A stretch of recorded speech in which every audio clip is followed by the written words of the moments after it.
जय हिंद दोस्तों, ज्ञान स्रोत एकेडमी के यूट्यूब चैनल पर आप सभी का हार्दिक स्वागत है। हम कंप्लीट पॉलिटी की एक सीरीज पढ़ रहे हैं, जिसके अंतर्गत आज का हमारा टॉपिक है आपातकालीन प्रावधान। आपातकालीन प्रावधानों के बारे में हम इस वीडियो के बारे में समझेंगे। आपातकालीन प्रावधान क्या होते हैं, आपातकाल कौन लगाता है, आपातकाल की क्या जरूरत होती है, भारत में अब तक कितनी बार आपातकाल लगाया गया है। हमारी कंप्लीट पॉलिटी की जो सीरीज चल रही है, उसके अंतर्गत आज का हमारा टॉपिक है आपातकालीन प्रावधान। तो प्रत्येक टॉपिक की तरह सबसे पहले हम किसी भी टॉपिक को पढ़ने से पहले उसकी रूपरेखा या आउटलाइन होती है, उसके बारे में समझते हैं कि किसी भी टॉपिक में हम क्या क्या पढ़ेंगे। जैसे आज हम आपातकालीन प्रावधान पढ़ रहे हैं, तो आपातकालीन प्रावधानों के बारे में हम क्या क्या पढ़ने वाले हैं। सबसे पहले तो उसका परिचय, आपातकालीन प्रावधान क्या होता है वो समझेंगे। उसके बाद राष्ट्रीय आपातकाल को पढ़ेंगे। फिर राष्ट्रीय आपातकाल के समय मौलिक अधिकारों पर क्या प्रभाव पड़ता है उसके बारे में समझेंगे। फिर राष्ट्रपति शासन क्या होता है उसके बारे में पढ़ेंगे। वित्तीय आपातकाल के बारे में पढ़ेंगे। उसके बाद एक चार्ट के माध्यम से राष्ट्रीय आपातकाल और राष्ट्रपति शासन में तुलना करके पढ़ेंगे, जिससे आपको क्लियर हो जाए कि राष्ट्रपति जो राष्ट्रीय आपातकाल होता है और राष्ट्रपति शासन होता है उसमें क्या अंतर होता है। और आखिरी में हम लोग शॉर्ट नोट्स बनाएंगे कि प्रत्येक टॉपिक के शॉर्ट नोट्स कैसे तैयार किए जाते हैं, कोई भी टॉपिक पढ़ने के बाद उसको एक पेज में कैसे कंप्लीट किया जाता है। इस तरीके से आज का हमारा ये टॉपिक रहने वाला है। अगर आपको हमारी ये सीरीज पसंद आती है तो आप हमारे चैनल को सब्सक्राइब करें तथा अपने दोस्तों के साथ वीडियो जरूर शेयर करें। सबसे पहले आपातकालीन प्रावधान। तो आपातकाल का उल्लेख भारतीय संविधान में कहाँ किया गया है? भारतीय संविधान के भाग 18 में आर्टिकल 352 से 360 तक इसके प्रावधान किया गया है। आपातकालीन के प्रावधान कहाँ से लिए गए? तो भारतीय संविधान का स्रोत जब हम टॉपिक पढ़ रहे थे तो हमने पढ़ा था कि भारत शासन अधिनियम 1935 से आपातकालीन प्रावधान लिए गए। आप लोग कमेंट बॉक्स में बताएंगे कि आपातकाल के समय जो मूल अधिकार निलंबित किए जाते हैं वो प्रावधान किस देश के संविधान से लिया गया है। क्योंकि जब हम संविधान स्रोत वाला टॉपिक पढ़ रहे थे तब हम लोगों ने पढ़ा था कि आपातकाल के समय मूल अधिकारों का निलंबन किस देश के संविधान से लिया गया है।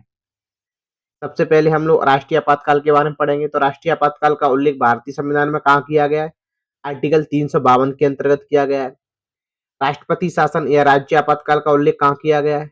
तो आर्टिकल 356 के अंतर्गत किया गया है। वित्तीय आपातकाल का उल्लेख कहाँ किया गया है? वित्तीय आपातकाल का उल्लेख अनुच्छेद 360 के अंतर्गत किया गया है। राष्ट्रीय आपातकाल कब लगता है? जब युद्ध की स्थिति हो, किसी बाह्य देश द्वारा आक्रमण कर दिया गया हो, या देश में आंतरिक अशांति हो, या सख्त विद्रोह जिसको बोलते हैं आंतरिक अशांति देश में। जो राष्ट्रपति शासन वो कब लगता है? राज्य में संवैधानिक तंत्र विफल होने पर। ये क्या होता है इसके बारे में डिटेल में समझेंगे। अभी केवल आप ये समझिए कि जो राष्ट्रीय आपातकाल होता है उसका प्रावधान कौन से आर्टिकल में किया गया है, आपातकाल या राष्ट्रपति शासन का प्रावधान कौन से आर्टिकल में किया गया है, कब कब लगाए जाते हैं। वित्तीय आपातकाल, भारत में वित्तीय स्थिति खराब होने पर वित्तीय आपातकाल लगाया जाता है। भारत में अब तक एक बार भी वित्तीय आपातकाल नहीं लगाया गया है। आपको ये पॉइंट ध्यान रखना है कि अब तक एक बार भी भारत में वित्तीय आपातकाल नहीं लगा गया है। तो आपातकाल के समय मौलिक अधिकारों को निलंबन वाला प्रावधान कहाँ से लिया गया है? जर्मनी के संविधान से लिया गया। जब हम संविधान स्रोत वाला टॉपिक पढ़ रहे थे तो हमने पढ़ा था कि जर्मनी देश से क्या लिया गया है। तो आपातकाल के समय मूल अधिकारों का निलंबन वाला प्रावधान जर्मनी के संविधान से लिया गया है। अब हम समझते हैं कि राष्ट्रीय आपातकाल क्या होता है। राष्ट्रीय आपातकाल का उल्लेख हमने देखा आर्टिकल 352 में किया गया है। हम लोगों ने कारण देखे, युद्ध, बाह्य आक्रमण, सख्त विद्रोह या आंतरिक अशांति के आधार पर राष्ट्रीय आपातकाल लगाया जाता है। जब देश में युद्ध की स्थिति हो, या किसी देश ने आक्रमण कर दिया हो, या देश में आंतरिक अशांति हो, ये तीन कारणों पर ही राष्ट्रीय आपातकाल लगाया जाता है। इसके अलावा और कोई कारण नहीं है जब राष्ट्रीय आपातकाल लगाया जाता है।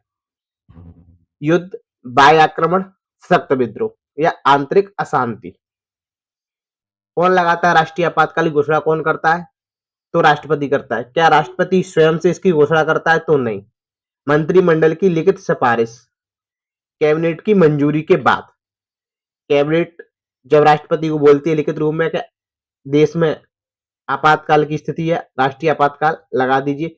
तब राष्ट्रपति राष्ट्रीय आपातकाल की घोषणा कर देता है। उसके बाद 1 महीने के अंतर्गत इस घोषणा को लोकसभा तथा राज्यसभा द्वारा मंजूरी दी जाती है।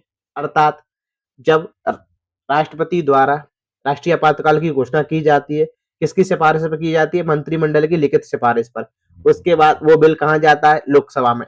तो अब तक हम पढ़ते आ रहे हैं कि लोकसभा में और राज्यसभा में क्या प्रावधान होता है। तो लोकसभा में वो बिल विशेष बहुमत से पास होना चाहिए तथा राज्यसभा में वो बिल विशेष बहुमत से पास होना चाहिए। कौन सी बहुमत? आपको ये बहुमत ध्यान रखना है, विशेष बहुमत और एक मंथ के अंदर और विशेष बहुमत से।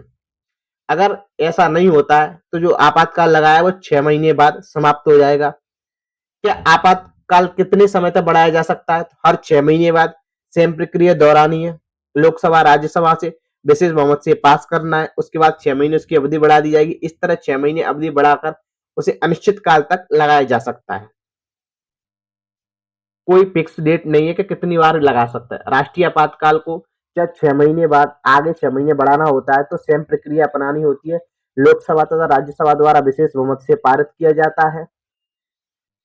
पारित होने के बाद उसकी डेट 6 महीने और बढ़ा दी जाती है। कितनी बार ही बढ़ाया जा सकता है? कोई डेट फिक्स नहीं है कि इतनी बार भी बढ़ाया जा सकता है। हर 6 महीने बाद सेम प्रक्रिया अपनाई जाएगी। तो हमने देखा था कि घोषणा कौन करता है? राष्ट्रपति। किसकी मंजूरी पर? कैबिनेट की मंजूरी पर। यह प्रावधान कब जोड़ा गया? 44वें संविधान संशोधन के माध्यम से जोड़ा गया था। संसद में कितने महीने के अंदर अनुमति? 1 मंथ के अंदर। कौन से बहुमत से? विशेष बहुमत से। अगर मंजूरी नहीं मिली तो 6 महीने तक लागू रहता है। अगर 6 महीने बाद वापस बढ़ाना है तो सेम प्रक्रिया अपनानी पड़ेगी। लोकसभा राज्यसभा में विशेष बहुमत से पास कराना होगा। अगर आपका राष्ट्रीय आपातकाल से संबंधित कोई डाउट है, अगर कोई पॉइंट आपको समझ में नहीं आता है तो आप कमेंट बॉक्स में अपना क्वेश्चन पूछ सकते हैं। अब जब देश में राष्ट्रीय आपातकाल लगता है तो उसके क्या प्रभाव होते हैं? आपातकाल लगना कोई अच्छी बात तो नहीं है। जब देश की कंडीशन सही नहीं हो, युद्ध, बाह्य आक्रमण या देश में आंतरिक अशांति हो, जब ये आपातकाल लगाया जाता है तो उसके कुछ प्रभाव भी पड़ेंगे। तो उसके क्या प्रभाव रहते हैं? केंद्र किसी भी मामले पर राज्य को निर्देश दे सकता है। केंद्र और राज्य के प्रावधान अलग अलग होते हैं। केंद्र अलग विषय पर कानून बनाता है, राज्य अलग विषय पर कानून बनाता है। लेकिन आपातकाल की स्थिति में केंद्र राज्य के विषयों पर भी कानून बना सकता है। संसद किसी भी विषय और राज्य सूची पर कानून बना सकती है, वो अधिकतम 6 महीने तक लागू रहता है। इसका क्या अर्थ है? संसद ने ऐसे किसी विषय पर कानून बना दिया है जो राज्य सूची के अंतर्गत आता है। राज्य सूची पर कानून बनाने का अधिकार किसके पास होता है? राज्य के पास। राज्य सूची के अंदर कितने विषय शामिल है, इनके बारे में हमने डिटेल में पढ़ लिया था। जब आप अनुसूची वाला टॉपिक पढ़ेंगे तो वहां देखेंगे हमने राज्य सूची, केंद्र सूची के बारे में डिटेल से पढ़ा था। तो राज्य सूची के किसी विषय पर जब आपातकाल के समय केंद्र द्वारा कोई कानून बना दिया जाता है, जब आपातकाल खत्म होता है तो कानून 6 महीने तक ही लागू रहता है। उसके बाद अगर किसी राज्य को लगता है कि केंद्र द्वारा बनाया गया कानून सही है तो अपने विधानमंडल में उसको पास करवाकर उसको कानून बनाया जा सकता है। अगर कोई राज्य चाहे तो उसे 6 महीने बाद हटा सकता है। तो हमने क्या देखा कि राज्य सूची के विषय पर आपातकाल के समय में केंद्र कानून बना सकता है, लेकिन वो कानून आपातकाल के बाद कितने महीने तक लागू रहेगा? 6 महीने तक लागू रहता है। जैसे ही आपातकाल खत्म होता है उसके बाद अगर राज्य चाहे तो उस कानून को रहने दे, तो उसको अपनी विधानमंडल से वो पास करवाना होता है। अगर राज्य चाहे तो उस कानून को निरस्त भी करवा सकती है। अब राष्ट्रपति ने जब राष्ट्रीय आपातकाल लगाया तो उसके बाद राष्ट्रीय आपातकाल को कौन हटाएगा? तो राष्ट्रपति हटा सकता है, या लोकसभा में साधारण बहुमत से। जब आपातकाल लगा था लोकसभा में किस बहुमत से बिल पेश हुआ था, पारित हुआ था? किस बहुमत से? विशेष बहुमत से। लेकिन आपातकाल को हटाने के लिए कौन सी बहुमत की जरूरत होती है? साधारण बहुमत की। साधारण बहुमत क्या होता है? विशेष बहुमत क्या होता है? पूर्ण बहुमत क्या होता है? प्रभावी बहुमत क्या होता है? इनके बारे में हम पहले ही पढ़ चुके हैं, तो बार बार उनके बारे में नहीं पढ़ेंगे। आपको बस सिर्फ इतना ध्यान रखना है कि आपातकाल लगाने के लिए विशेष बहुमत की जरूरत होती है और आपातकाल को हटाने के लिए साधारण बहुमत की जरूरत होती है। अब तक कितनी बार आपातकाल लगाया है? तो 3 बार आपातकाल लगाया जा चुका है।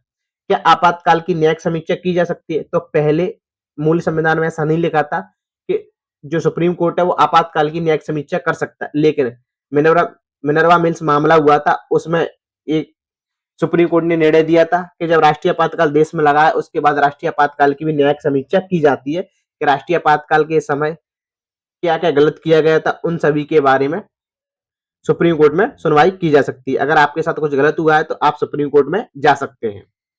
तो ये ध्यान रखना है कि क्या वर्तमान में जो राष्ट्रीय आपातकाल है उसकी न्यायिक समीक्षा की जा सकती है, तो हाँ। क्या मूल संविधान में ऐसा था? नहीं।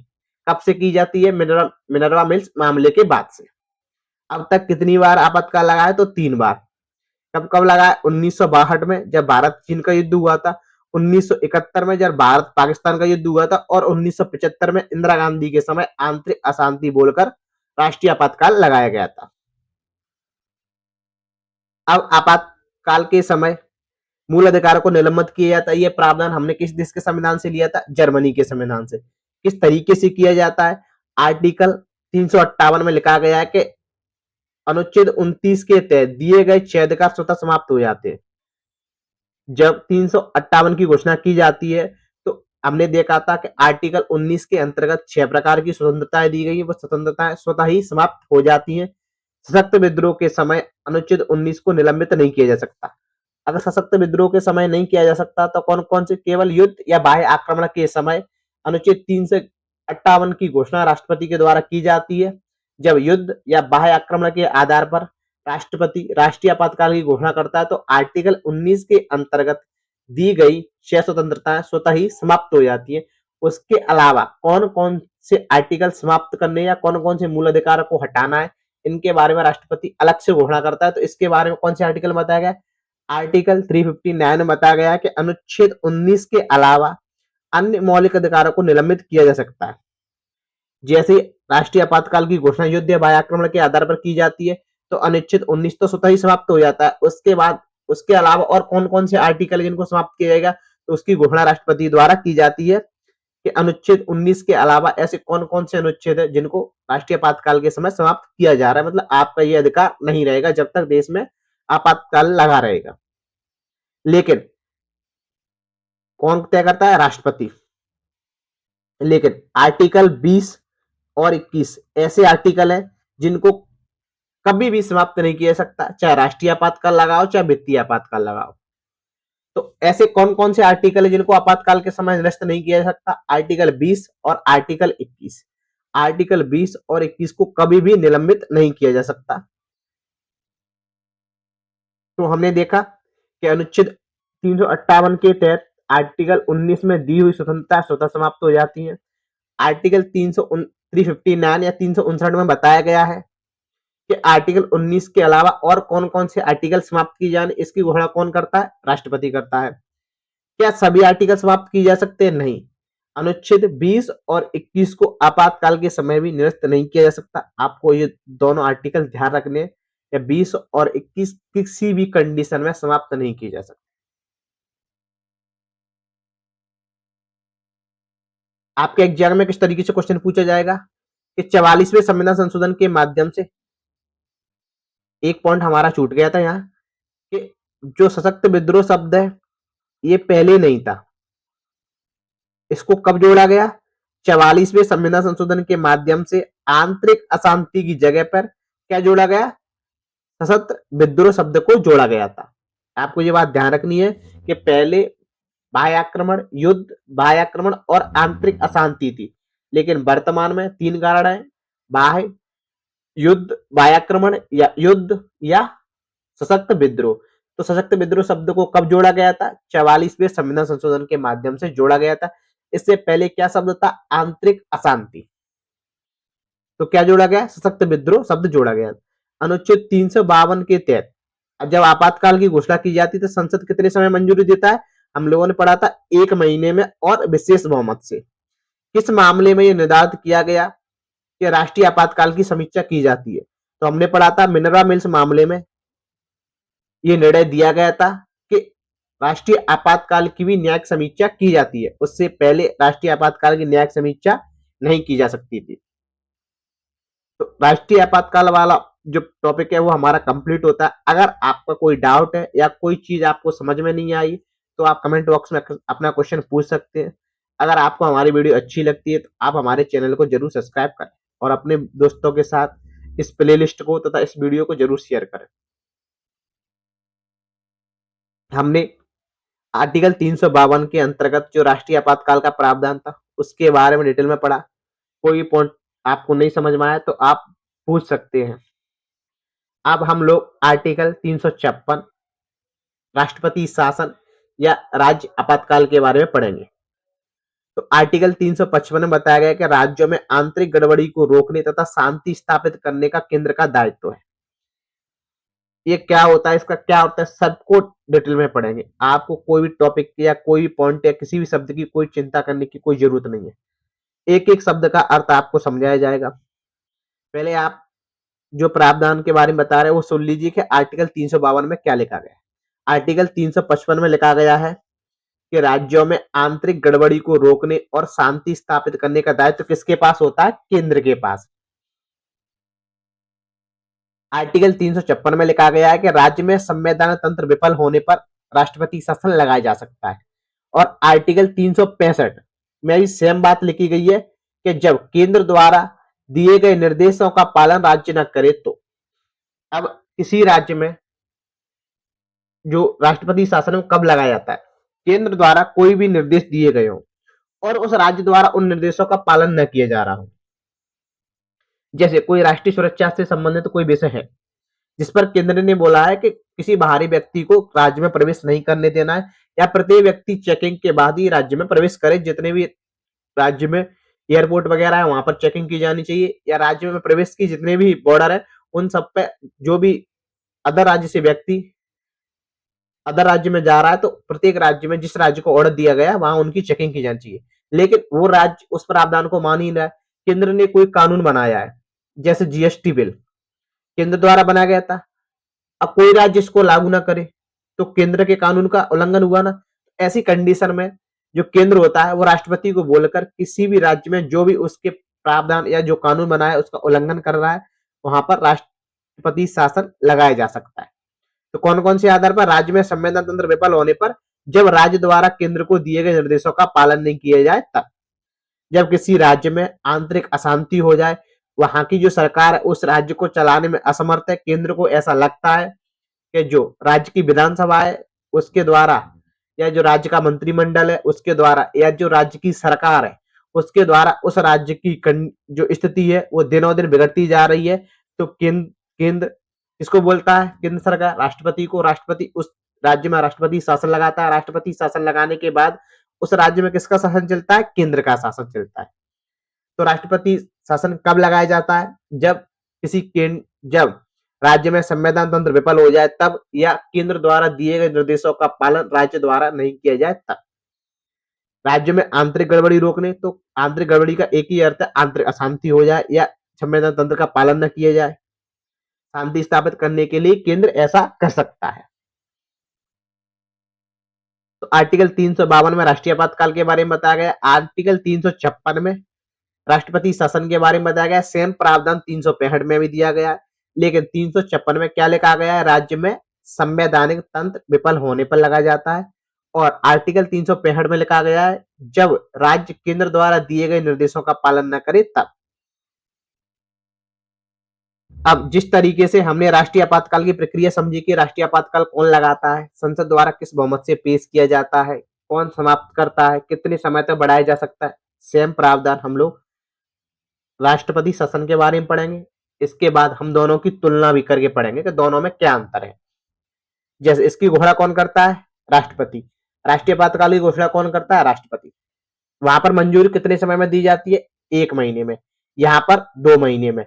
कौन से बहुमत द्वारा? साधारण बहुमत द्वारा। राष्ट्रीय आपातकाल में विशेष बहुमत द्वारा।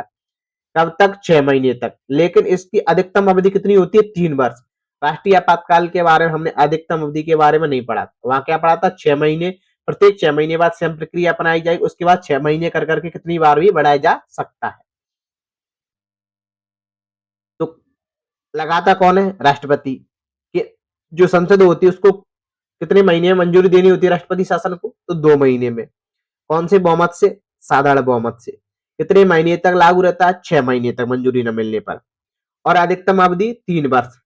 इसको 1 वर्ष के बाद 6 महीने के बाद सेम प्रक्रिया द्वारा बढ़ाया जा सकता है, लेकिन अधिकतम कितनी कितनी वर्ष तक बढ़ाया जा सकता है? 3 वर्ष। 3 वर्ष से ज्यादा किसी भी राज्य में राष्ट्रपति शासन नहीं लगाया जा सकता। हटाता कौन है? राष्ट्रपति कभी भी। संसद की मंजूरी की आवश्यकता नहीं है। जब किसी राज्य में राष्ट्रपति शासन लगाता है, उसके बाद राष्ट्रपति कभी भी उसको हटा सकता है। मौलिक अधिकार पर कोई प्रभाव नहीं पड़ता है। मंत्रिपरिषद को बर्खास्त कर दिया जाता है। जिस राज्य में लगाया जाता है उस राज्य की विधानसभा को भी निलंबित कर दिया जाता है। इससे संबंधित वाद कौन सा है? AR बॉम्बई मामला। राष्ट्रीय आपातकाल के बारे में हमने कौन से वाद में पढ़ा था? कौन से में पढ़ा था? मिनर्वा मिल्स मामला। अब परीक्षा की दृष्टि से आपको क्या ध्यान रखना है कि पहली बार किस राज्य में राष्ट्रपति शासन लगाया गया? तो सबसे पहले कहां लगाया गया था? पंजाब में। अधिकतम बार सबसे ज्यादा किस राज्य में लगाया गया है? तो सबसे ज्यादा मणिपुर में और उत्तर प्रदेश में। तो मणिपुर में 10 बार और उत्तर प्रदेश में 3 बार, 9 बार और MP में 3 बार। सबसे पहले किस राज्य में लगाया गया था? तो पंजाब में। सबसे ज्यादा किस राज्य में लगाया गया है? तो मणिपुर में। MP में कितनी बार लगाया गया है? MP में 3 बार लगाया गया है अब तक राष्ट्रपति शासन। तो हमने राष्ट्रपति शासन से संबंधित प्रक्रिया, राष्ट्रपति शासन किस तरीके से लगाया जाता है उसके बारे में पढ़ा था। अब हम लोग राष्ट्रपति शासन और राष्ट्रीय आपातकाल के बारे में पढ़ेंगे कि राष्ट्रपति शासन और राष्ट्रीय आपातकाल में क्या उल्लेख है। वित्तीय आपातकाल कब लगाया जाता है? अनुच्छेद 360। जब भारत की वित्तीय स्थिति खराब हो, जब वित्तीय आपातकाल लगाया जा सकता है। वित्तीय आपातकाल के बारे में इतना ही पूछा जाता है कि वित्तीय आपातकाल का उल्लेख कौन से आर्टिकल में किया गया है? आर्टिकल 360 में। अब तक एक बार वित्तीय आपातकाल नहीं लगाया गया है भारत में। तो राष्ट्रीय आपात को लगाने के लिए कौन सा आधार होना चाहिए? युद्ध, बाह्य आक्रमण, सशक्त विद्रोह। लेकिन राष्ट्रपति शासन के लिए संविधान तंत्र विफल होने पर, केंद्र के निर्देशों का पालन न करने पर। यह प्रावधान हमने पढ़ा था। ये दोनों में अंतर है। संसद की मंजूरी 1 महीने, राष्ट्रपति शासन में 2 महीने। बहुमत किस प्रकार का चाहिए? तो राष्ट्रीय आपातकाल में विशेष बहुमत और राष्ट्रपति शासन में साधारण बहुमत। एक बार में अवधि 6 महीने, सेम 6 महीने। अधिकतम अवधि कोई निश्चित नहीं थी राष्ट्रीय आपातकाल में, लेकिन राष्ट्रपति शासन में कितनी अधिकतम अवधि? 3 वर्ष। मौलिक अधिकारों पर क्या प्रभाव पड़ता है? हमने पढ़ा था 358 और 359 के बारे में बताया गया कि मौलिक अधिकार पर क्या प्रभाव पड़ता है। अनुच्छेद 358 के तहत आर्टिकल 19 में दी गई 6 स्वतंत्रता निरस्त हो जाती है और आर्टिकल 359 के तहत राष्ट्रपति घोषणा करता है कि इसके अलावा कौन कौन से आर्टिकल निलंबित किए जाएंगे। लेकिन आर्टिकल 20 और 21 को किसी भी कंडीशन में कभी भी निलंबित नहीं किया जा सकता, चाहे राष्ट्रीय आपातकाल हो चाहे वित्तीय आपातकाल हो। राष्ट्रपति शासन में कोई प्रभाव नहीं पड़ता। हटाने की क्या प्रक्रिया? या तो राष्ट्रपति हटाया या लोकसभा साधारण बहुमत से, लेकिन इसमें केवल राष्ट्रपति। जब राष्ट्रीय आपातकाल लगता है तो विशेष बहुमत की जरूरत होती है, लेकिन जब उसको हटाते हैं तो साधारण बहुमत द्वारा संसद हटा सकती है। या तो राष्ट्रपति हटा दे, अगर राष्ट्रपति द्वारा नहीं हटाया जा रहा है तो कौन हटा सकती है? संसद साधारण बहुमत से राष्ट्रीय आपातकाल को हटाने की घोषणा कर सकती है। लेकिन किसी राज्य में राष्ट्रपति शासन लगा होने पर और कौन हटाता है? राष्ट्रपति ही हटाता है, न कि संसद। संसद राष्ट्रपति शासन का जो विधेयक होता है उसको साधारण बहुमत से पास करती है, लेकिन हटाने की शक्ति किसके पास है? केवल राष्ट्रपति के पास। तो हमने देखा था राष्ट्रीय आपातकाल और राष्ट्रपति शासन में क्या अंतर है। अगर आपको कोई पॉइंट नहीं समझ में आ रहा है तो आप कमेंट बॉक्स में अपना क्वेश्चन पूछ सकते हैं। अब हमने जो पढ़ा तो उस एग्जाम में किस तरीके क्वेश्चन पूछे जाते हैं, ये सभी पीवाईक्यू है। एक एग्जाम्पल के तौर पर यहाँ आपको कुछ पीवाईक्यू कराए जा रहे हैं। हम अभी कुछ समय बाद जितने भी हमने टॉपिक कवर कर लिए पॉलिटी के, उन सब की पीवाईक्यू सीरीज भी स्टार्ट करेंगे। उसमें भी जिस तरीके से हमने प्रत्येक टॉपिक को कंप्लीट किया, अलग अलग टॉपिक वाइज, जैसे मूलाधिकार हमने एक वीडियो के अंतर्गत पढ़ा, डीपीएसपी एक वीडियो के अंतर्गत पढ़ा, मूल कर्तव्य एक वीडियो के अंतर्गत पढ़ा, राष्ट्रपति एक वीडियो के अंतर्गत पढ़ा। इसी तरीके से हम लोग 100 से 150 पीवाईक्यू लगाएंगे। जैसे मूल अधिकार के 100 पीवाईक्यू लगा दिए, उसके बाद अगली वीडियो में डीपीएसपी के 100 पीवाईक्यू लगा दिए। 100 या 150 जितने भी पीवाईक्यू अब तक एग्जाम में आए हैं सभी क्वेश्चन आपको कराए जाएंगे। आप इनके नोट्स साथ साथ बनाते चलिए, साथ में हम आपको शॉर्ट नोट्स भी बनवा रहे हैं। आप जब थ्योरी वाली क्लास करें तो उससे पहले एक बार रिवीजन करने के बाद पढ़ें, फिर आप देखें आपका कोई क्वेश्चन छूट रहा है या नहीं। आपके सब क्वेश्चन किसी भी एग्जाम में आए हों, जो टॉपिक पढ़ा दिए गए उनसे कोई भी क्वेश्चन बाहर नहीं जाएगा। तो राष्ट्रपति शासन अनुच्छेद 356 में राष्ट्रपति शासन के बारे में बताया। अधिकतम अवधि कितनी होती है? 3 वर्ष। राष्ट्रीय आपातकाल में कोई निश्चित नहीं है। किस मामले का संबंध राष्ट्रपति शासन के दुरुपयोग को रोकने से है? तो राष्ट्रीय आपातकाल के दुरुपयोग को रोकने के लिए न्यायिक समीक्षा कौन से मामले में पड़ी थी? मिनरवा मिल्स मामले में। या हमने पढ़ा था AR बम्बई मामला। दिए गए स्रोतों के आधार भारत में अब तक 10 बार किस राज्य में राष्ट्रपति शासन लगा है? तो किस राज्य में लगा है? मणिपुर में। उत्तर प्रदेश में 9 बार, पंजाब में सबसे पहली बार और MP में 3 बार। अब आपको अपने शॉर्ट नोट्स किस तरीके से कंप्लीट करने हैं। आप पूरा टॉपिक लिखने के बाद एक पेज में आपको शॉर्ट नोट्स ऊपर हेडिंग डालकर आपको लिखना है कि उल्लेख कहाँ किया गया। जैसे भाग 18 आर्टिकल 352 से 360 तक किया गया है। स्रोत कहां से लिए गए, मतलब ये प्रावधान कहां से लिया गया है? तो भारत शासन अधिनियम 1935 के अधिनियम से लिया गया है।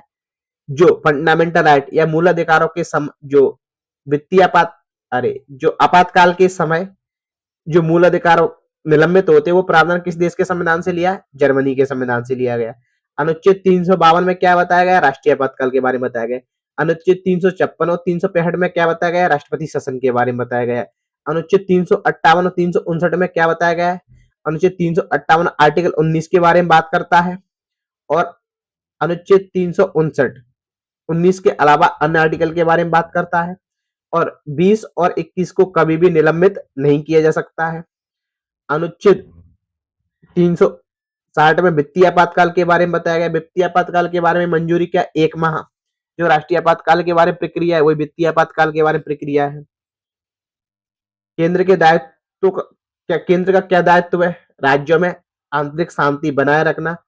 अगर किसी राज्य में आंतरिक अशांति है या शांति का दुरुपयोग हो रहा है या केंद्र द्वारा बनाए गए कानून का उल्लंघन हो रहा है तो केंद्र के पास क्या ऑप्शन रहता है? केंद्र उस राज्य में राष्ट्रपति शासन राष्ट्रपति के द्वारा घोषणा कर दी जाती है। तो इस तरीके से आपको अपने शॉर्ट नोट्स कंप्लीट करने।